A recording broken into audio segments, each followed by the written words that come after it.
Part two now of my conversation with former Secretary of State and Democratic presidential nominee Hillary Clinton.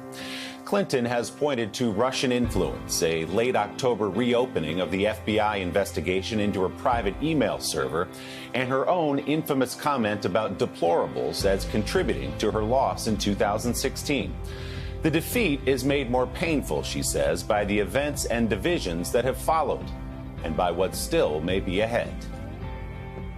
If I were a betting person right now, I say Trump is going to run again. I mean, he seems to be setting himself up to do that. And if he's not held accountable, then he gets to do it again. I think that could be the end of our democracy. Not to be too, pointed about it, but I want people to understand that this is a make or break point. If he were, or someone of his ilk, were once again to be elected president, and if especially he had a Congress that would do his bidding, you will not recognize our country. So given everything you've just described, do you ever have moments of responsibility or even guilt about what's happened? Of course, because I tried to warn people. I tried to make the case that this was really dangerous.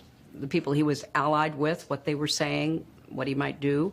And I do think, but for Jim Comey and the stunt he pulled 10 days before the election, I would have won. I feel terrible about not stopping him and the people around him.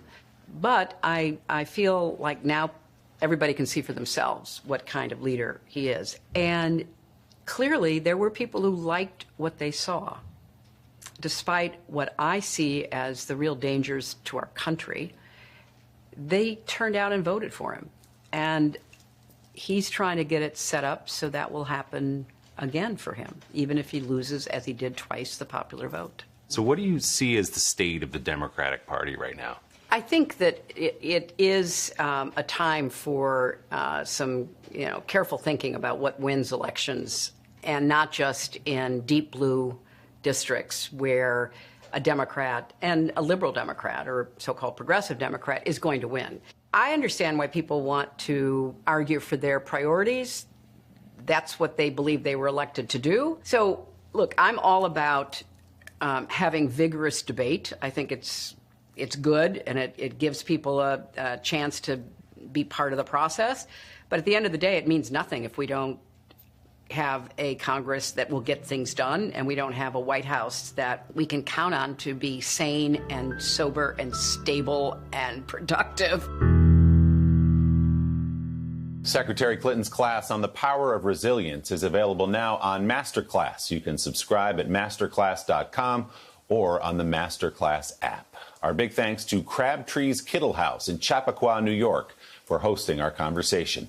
Don't forget to subscribe to the Sunday Sitdown podcast to hear the entire interview with Hillary Clinton, including her criticism of social media companies in fueling our divisions and her advice on what to do about the problem.